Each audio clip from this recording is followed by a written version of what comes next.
my thing is, I've lost so many people along the way, and that really forced me to turn up the volume on my own life, live with the volume on 10. Scratch, looking back, no never that. I'm working hard, raising up the bar, doing hella good so far. In the meanwhile, gotta live my life out loud. Look at me, hometown brother making the proud, getting it all in with the volume on 10. Listen, come get it in with the volume on 10. Listen, you should be living with the volume on 10. Get it? You're tuned in to the volume on 10. What's up, everybody? My name is Tito Sadir, and welcome to my first pilot version of Volume on 10. Volume on 10 is just going to be a short little web series that I do from time to time, pretty much chronicling a lot of things that I do in everyday life, as far as my music, my acting, and just life happenings or what have you. Right now, I'm at the Norview Recreation Center in Norfolk, Virginia, and I want to share with y'all a couple of things that I've been a part of, what have you. First thing that I want to share with y'all is just a little bit of footage from a recent trip to New York, where I was in the audience at the Wendy Williams show, just to give y'all a little background view of how everything works at a real talk show. So check it out. This is some of my footage from the Wendy Williams show. What's up, everybody? It's like mad early right now, and we're in New York on our way to the Wendy Williams show. So take a quick peek all around me or whatever. You can see it's like mad busy here or whatever, but I'm about to go inside and get this show thing popping. I'm gonna show y'all what it's like in the holding room, where we're sitting there forever waiting for the show to get started. So it's kind of chilly out here, so I'm going inside. I'll catch y'all later. What's up, everybody? Right now we're in the holding room at the Wendy Williams show. All you see is a wall for me right now, but it's like a ton of people in here. See, look, like, see all these people? Everyone's waiting to get into the show. So it's like, there's mad people in here. So, yeah, so that's what it looks like in the holding room, waiting to actually go into the studio. So, back to you, Chuck.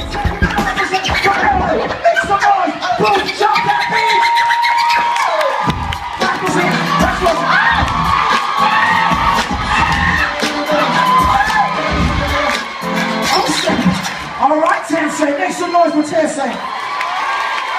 Please step right up. Tell everybody your name and where you're from. Christina from Queens. Christina from Queens. We're in Queens, girl here, everybody. All right, Christina, you gotta represent properly for Queens. Huh? You better twerk something. Make some noise for Christina. Boom, drop that beat. Uh-oh.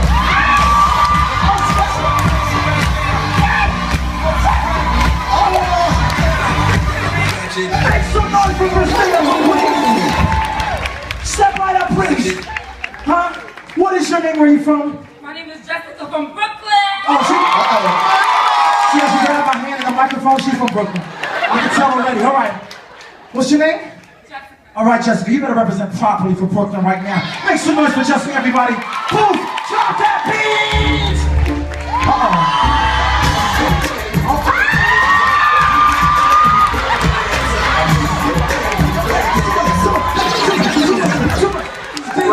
This is daytime television, Jessica. Get back in line, Jessica. Can't bring Brooklyn anywhere, huh? Please step right up. What is your name and where are you from? I'm Danielle and I'm from Jersey. Okay. Danielle, we got a Jersey girl here right now. You better bring out that Jersey Turnpike, Danielle. Move, drop that beat. This is how we do.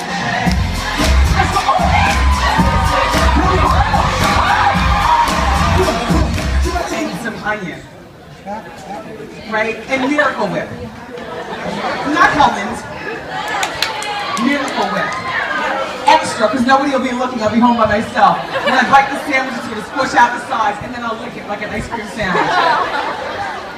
It's funny the things that go through your mind when you're supposed to be doing something important. Thank you so much for being here today, everyone. Thank you.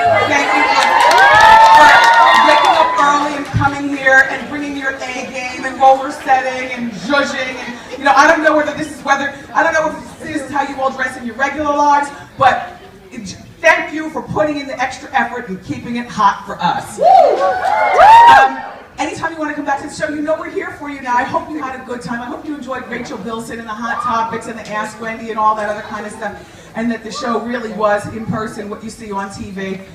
With the exception of everything is smaller in person. The set, me. Thank you. I like that. Have a wonderful day. Don't forget to tune in. Do you watch the after show too? Good. Don't forget to tune into the after show. Continue to. For those of you who don't, when this show ends, I do another little after show. Sometimes it's 8 minutes, sometimes it's 15 minutes, but it's back in my office, and it's real and regular and kind of raw, right? All right. I love you for being here today. Have a great rest of the day. Thank you again. Ladies and gentlemen, Wendy Williams!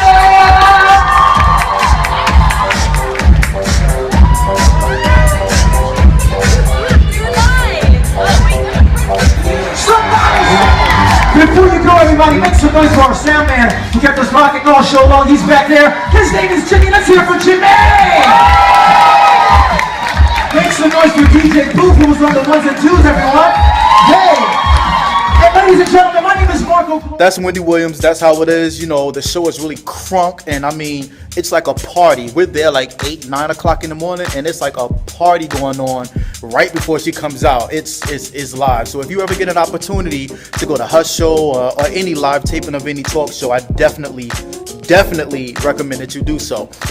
Another thing I want to share with y'all is something that I saw take place when I visited a Popeyes. If any of you know me, you know that Popeyes is just I love Popeyes. But this particular day in Harlem, New York, I go to Popeyes, and this is what happened.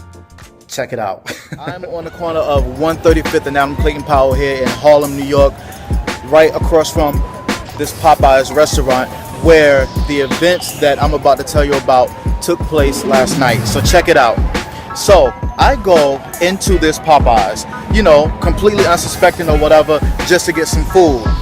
And when I walked in, there was a confrontation taking place between this lady and one of the cashiers in the restaurant, well, in the Popeyes restaurant, whatever. The lady was just calling the cashier all kinds of bitches and saying she's disrespectful and being demeaning and just really going in on this cashier. The cashier, however, I don't know how many of y'all know, but if you're not familiar with New York, it's like a big melting pot. There's people from all kinds of cultures and backgrounds or whatever. So in this particular Popeyes, the young lady that was the cashier was, I believe, from Africa or somewhere, whatever. She clearly didn't speak enough English to understand that the things that the lady was saying to her were really disrespectful and like really hardcore.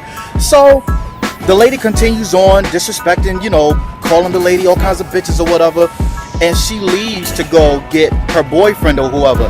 Now, I'm next in line, and I give the cashier my card to swipe for my order or what have you, and I look to my left to get a straw for my drink, and I hear a loud splash. When I turn around and look to the right, the young lady from Africa, the other cashier, was standing there drenched in soda. From head to feet, drenched in soda. The lady who was, you know, being belligerent, she had went and told her boyfriend that this cashier was being disrespectful, and the boyfriend, I guess calling himself defending her honor, threw his 32-ounce large drink on this cashier. So all of us are standing there like what the fuck just happened? So this little girl, now mind you, the cashier couldn't have been any more than 19, 20 years old. This damn girl, she had a moment of realization when she realized, okay, this motherfucker just threw this drink on me. She's trying to get out of the door that's right next to her register, and the manager is trying to like subdue her, bring her down or whatever. She mushes this bitch, like move. So the manager like bangs her head on the door or whatever, and the cashier is out the door, and she comes out the next set of doors like bah. She came out the door like rah, like I'm about to wreck shop. Yo, this lady or girl, whatever she was probably about, I'm 5'9", and this girl probably came to my shoulders, so she's probably all of 5'2", 5'3", something like that. Y'all, when I tell you she ran at this guy and she jumped, and when she jumped and hit this guy, her hand, I don't know how the hell she did it, her hand went up his face and around the back of his head. It's like she snaked her hand around his neck. So imagine somebody running at you, jumping on you, and them hitting you, and then grabbing you like that and dropping you to the ground. The guy, like I said, the guy was about my height, and the girl is like to my shoulders. So imagine how embarrassed you would be as a man to have a little girl that size coming straight take you down to the floor.